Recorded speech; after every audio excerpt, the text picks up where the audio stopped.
आप देख रहे हैं हॉरर हाई।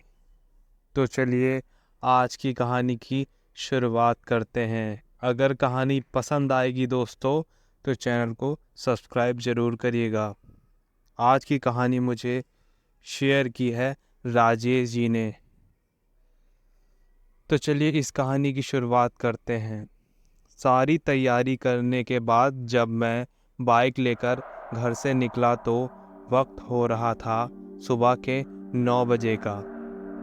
गर्मी का मौसम होने के कारण सूरज की किरणें मेरे शरीर पर बहुत ज़ोरों से पड़ रही थी। दरअसल मेरे दोस्त अंकित की तबीयत काफ़ी दिनों से खराब थी, इसलिए मैं उसे देखने के लिए उसके घर जा रहा हूँ।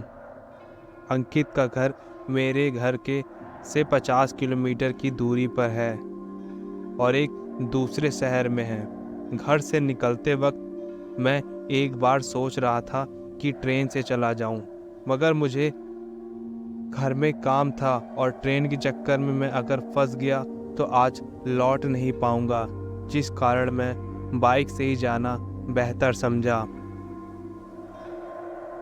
काफ़ी मुश्किल से 1.5 घंटा बाइक चलाने के बाद मैं अंकित के घर पहुंचा, जहां मुझे देखकर अंकित काफ़ी खुश हुआ, मानो उसके शरीर की सारी प्रॉब्लम एक ही झटके में दूर हो गई।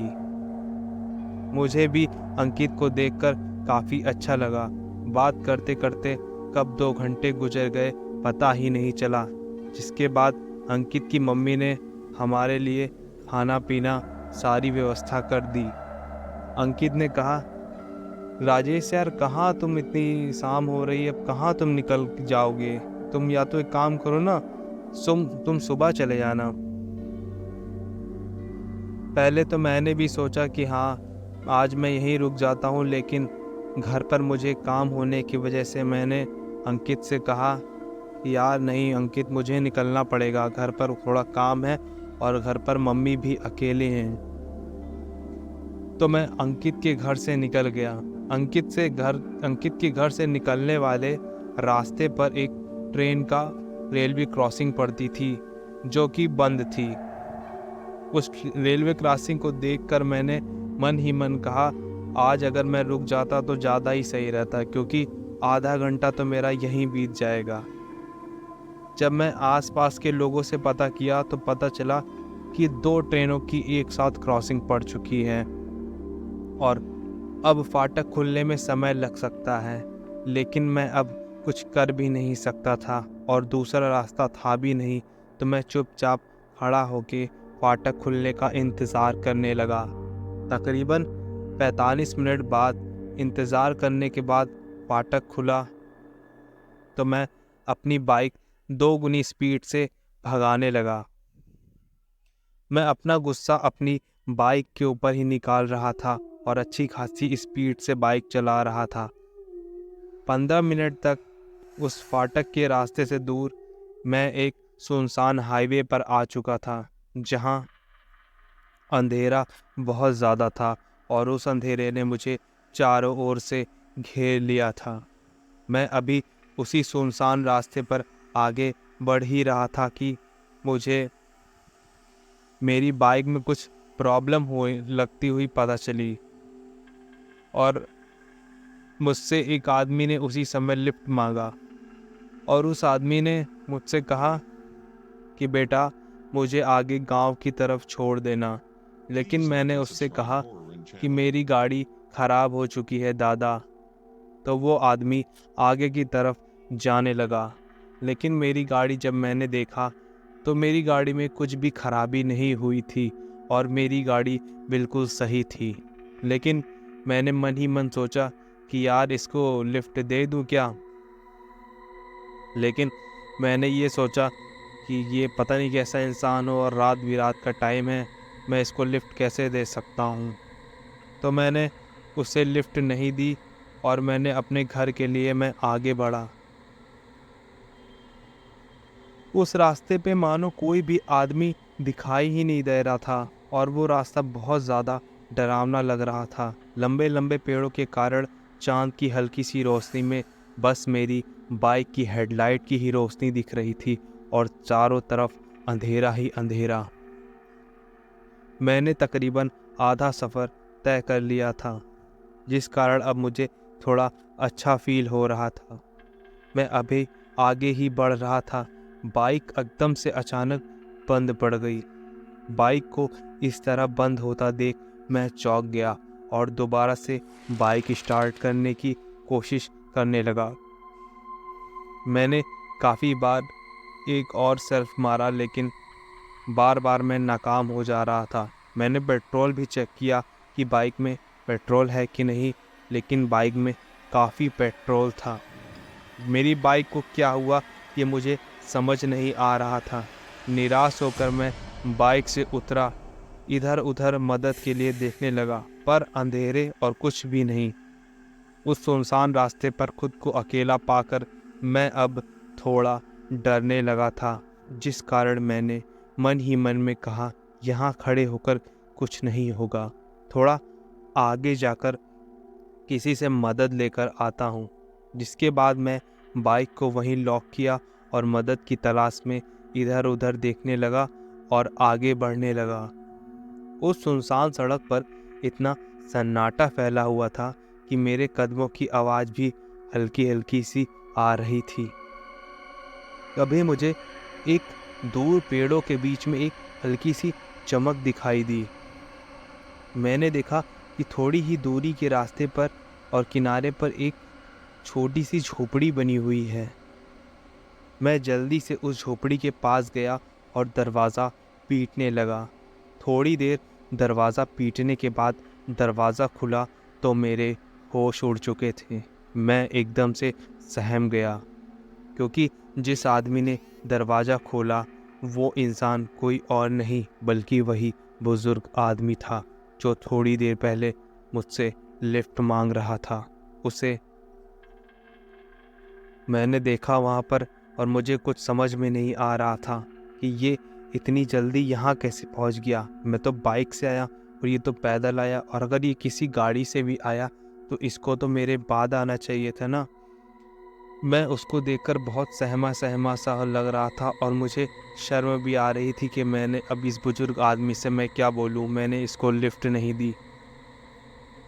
फिर भी मैंने दबी हुई आवाज़ में उस आदमी से कहा, चाचा मेरी बाइक ख़राब हो गई है, कोई मैकेनिक मिलेगा यहाँ पर? जिस पर उस बुज़ुर्ग आदमी ने कहा, बेटा 15 किलोमीटर दूर दूर तक तो यहाँ कोई मैकेनिक नहीं मिलेगा और ना ही कोई घर मिलेगा। उस बुजुर्ग आदमी के मुंह से यह सुनकर मैं और परेशान हो गया, तो मैं चुप रहकर वहीं खड़ा रहा।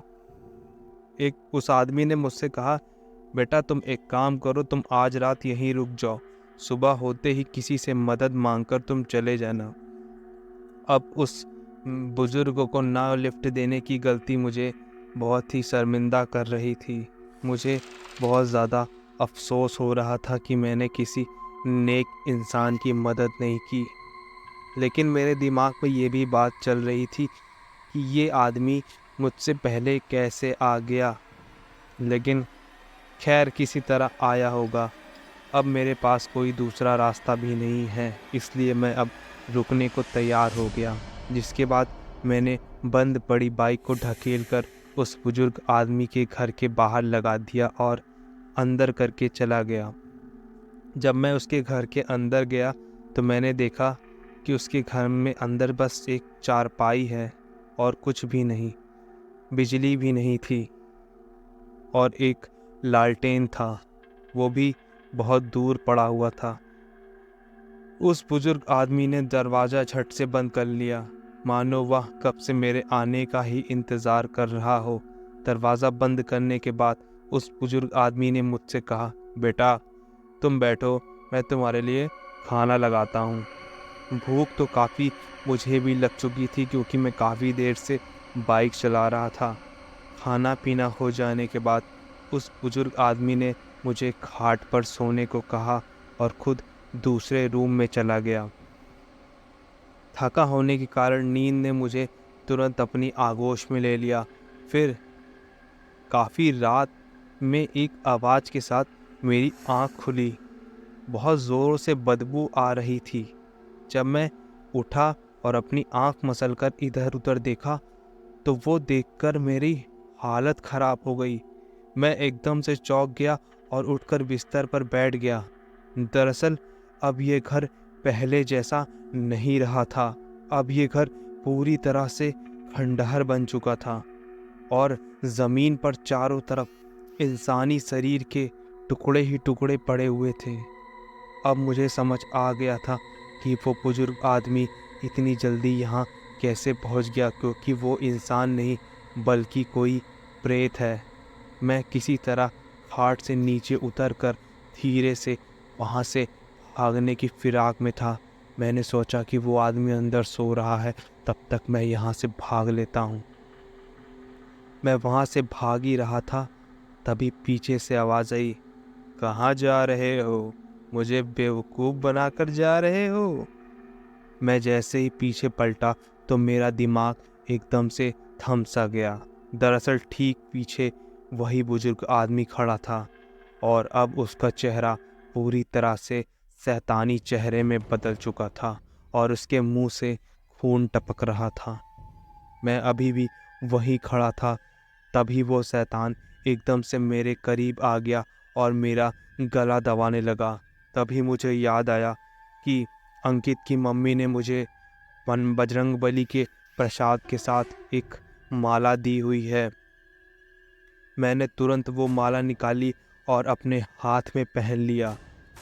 माला पहनते ही वो जो शैतान था वो मुझसे दूर होकर कहीं गायब हो गया और मैं इसका फ़ायदा उठाकर वहाँ से तुरंत भागने लगा। मैं अभी भी उस जगह से बस थोड़ी ही दूर पर पहुँचा था और मैं ज़ोरों से भाग रहा था। तभी मुझे दूर एक छोटी सी मंदिर दिखाई दी। काफ़ी छोटी सी मंदिर थी, जिसमें मतलब जो छोटी सी मंदिर होती है ना दोस्तों, जो गाँव एरिया में बनी होती है, एक दो रूम क्या मतलब बहुत छोटी सी मंदिर, इसमें एक दो लोग बैठ के पूजा करते हैं। मैंने उस मंदिर पे देखा तो वहाँ भगवान बजरंगबली साक्षात विराजमान थे। मैं उसी मंदिर में उमंग भगवान की मूर्ति के पास गया और वहीं पर मैंने सो गया। मैं वहीं और पूरी रात उस मंदिर से निकलने का नाम नहीं लिया।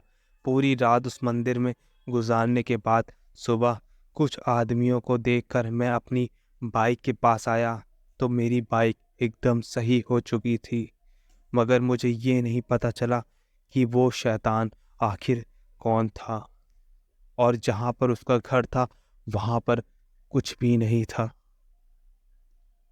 तो दोस्तों, आज की कहानी यहीं पर ख़त्म होती है। अगर कहानी पसंद आई हो तो चैनल को ज़रूर सब्सक्राइब करके जाइएगा। नहीं पसंद आई हो तो कमेंट करके बताइएगा क्यों नहीं पसंद आई। मिलते हैं एक नई कहानी के साथ, तब तक आप सभी का दिन शुभ हो।